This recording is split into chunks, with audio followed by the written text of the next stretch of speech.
Hello, I'm Danis Waitely. What a pleasure and privilege it is for me to be part of the Foundations for Success series, honoring the timeless wisdom of one of my most revered colleagues and friends, Jim Rohn.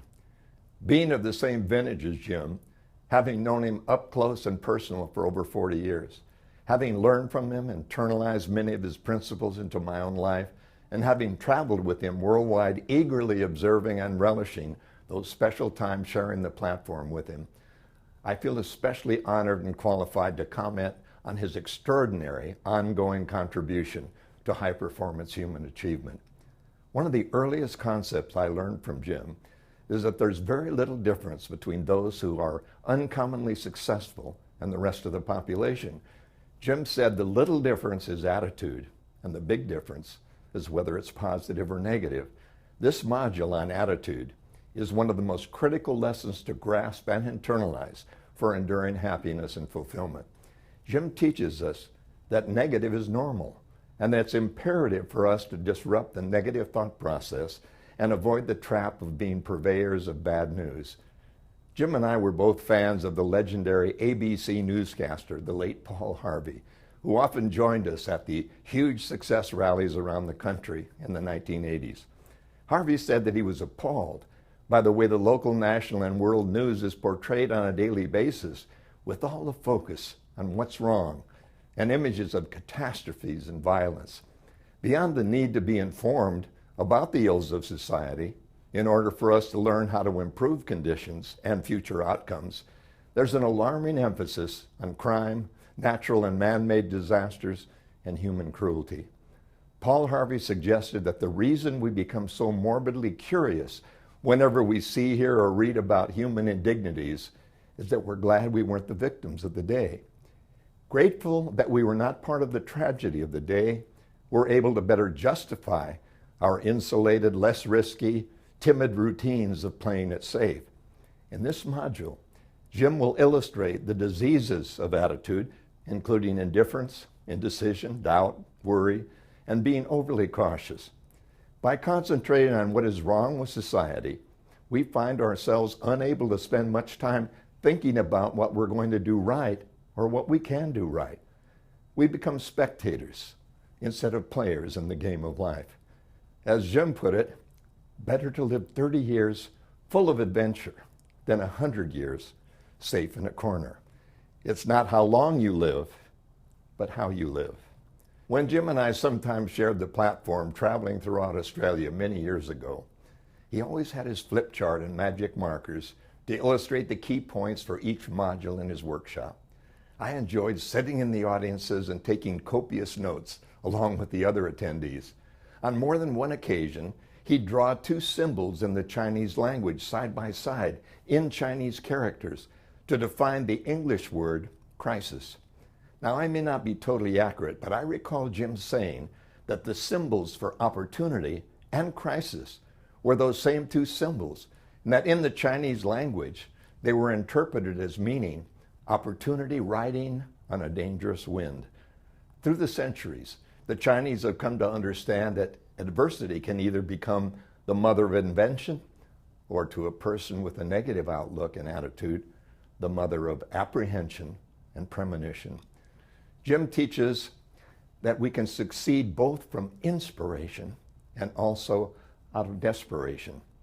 In this module on attitude, Jim also will reinforce why 5 minutes of complaining is a total waste of those 5 minutes. And I learned from Jim to stop complaining and start training and gaining. He was also fond of saying, stop stewing and start doing. One of my primary role models and friends, along with Jim Rohn, was the great Earl Nightingale. Some of you may remember that Earl was best known for his world-renowned audio recording, The Strangest Secret, which he eloquently defined in succinct, understandable language. Earl Nightingale said that the strangest secret is that we become what we think about most of the time. And he referred to Jim as one of the authentic business thought leaders of our era, and wisely counseled me to pay close attention to Jim's style of talking intimately with his audiences rather than merely lecturing to them or selling them your ideas. According to Earl, if your stuff is good enough, the students will want to take it home and share it with others. What Earl told me that first day I met Jim Rohn is that what set Jim apart from most personal development keynoters was the clarity of his message, delivered with modesty, humor, and real-life stories, but without the need for the arm-waving and the showboating. On one of our speaking tours throughout Australia, Earl Nightingale was also on the program, and he told us of his visit with his son to the Great Barrier Reef, which stretches 1,800 miles from New Guinea to Australia. He noticed that the coral polyps on the inside of the reef, where the sea was tranquil and quiet in the lagoon, appeared pale and lifeless, while the coral on the outside of the reef, subjected to the surge of the tide and the power of the waves, were bright and vibrant, with splendid colors and flowing growth. Earl asked his guide why this was so. "It's very simple," came the answer. "The coral on the lagoon side dies rapidly, with no challenge for growth and survival, while the coral facing the surge and power of the open sea thrives and multiplies because it is challenged and tested every day." Jim and I both learned many gems of wisdom from Earl Nightingale and other early pioneers in the professional and personal development movement. In this program, Foundations for Success, you'll understand why Jim's teachings are both timeless and timely, and why they've been embraced by today's leading authorities on living successfully, as well as by the new younger generation of peak performers.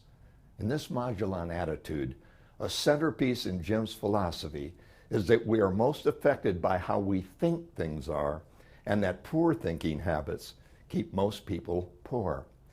When we talk about faith and belief, we have to refer to the scriptures that teach us, "Go thy way, and as thou hast believed, so be it done unto thee."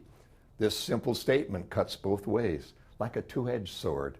Faith is the key to unlock the door of success for every human being, or it is the lock that imprisons and keeps that human being from ever experiencing success.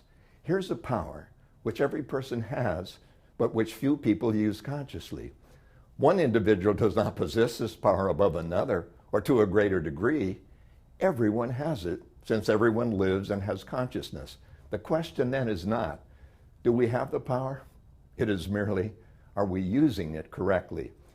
As a positive power, faith is the promise of the realization of things hoped for and unseen. As a negative power, it is the premonition of our deepest fears and unseen darkness. There is simply the replacement of faith with its opposite belief, despair.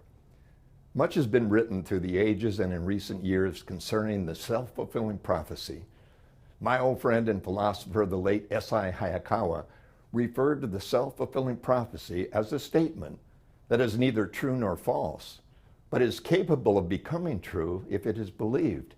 Your attitude can become a self-fulfilling prophecy. It's the idea that what you fear or expect most will likely come to pass. The body manifests what the mind harbors. A positive attitude is the single most outwardly identifiable trait demonstrated by a winning human being.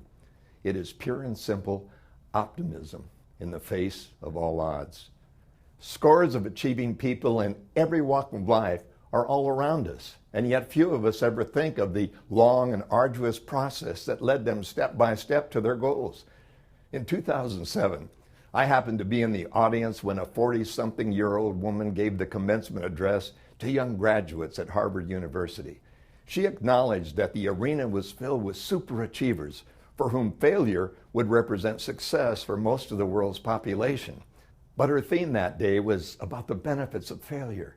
That failure is not only the fertilizer of success, but that when you reach rock bottom, you have a solid foundation of reality upon which you can build lifelong fulfillment. She acknowledged that failure strips away the veneer of pretending to reveal the true grit of the person inside.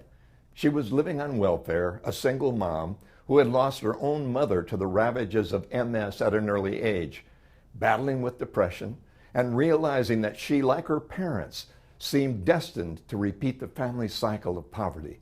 And then there was that fateful day in 1990, while waiting for the train bound from Manchester to London, that she saw him. Or was it her imagination? Young, innocent, curious, bespectacled, with the Beatles-style haircut.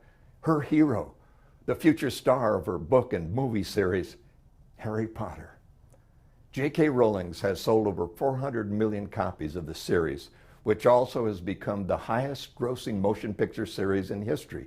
She's the richest self-made woman in the world because her vision trumped her circumstances on that special tipping point day.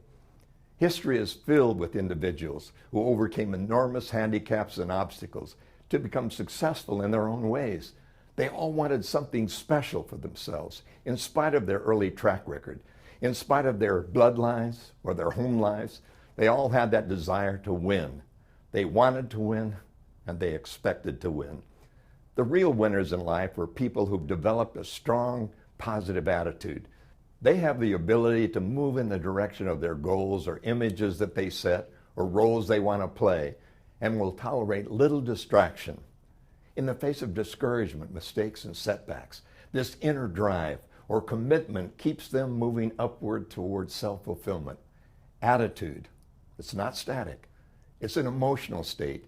The great physical and mental motivators in life, survival, hunger, thirst, revenge, love, all are charged with emotion. Two key emotions dominate human motivation with opposite but equally dramatic results: fear and desire. Fear is the most powerful negative motivating force in the human system. It is the great compeller and the great inhibitor. Desire, conversely, is like a strong positive magnet. It attracts and reaches, opens, directs, and encourages plans and achieves goals. Desire triggers memories of pleasure and success and excites the need to replay these and to create new winning experiences. The consuming words of the optimistic person are likely to be, I want to, I can, I see opportunity, I will. Desire is that emotional state between where you are and where you want to be. Desire is a magnetic positive tension.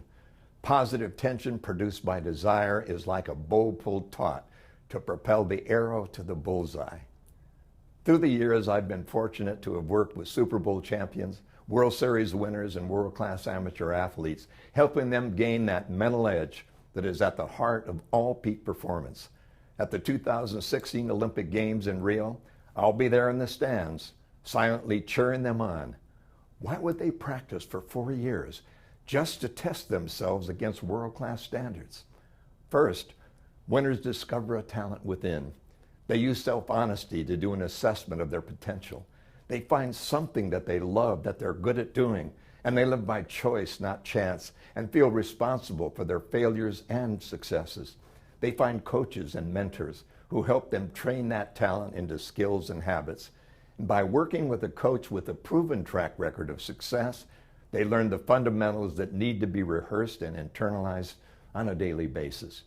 It takes about a month to learn a new skill, but it takes about a year to make that skill a muscle memory, a habit like driving your car or flying an airplane or excelling in sports and business and the professions. They believe in their dreams when that's all they have to hang on to.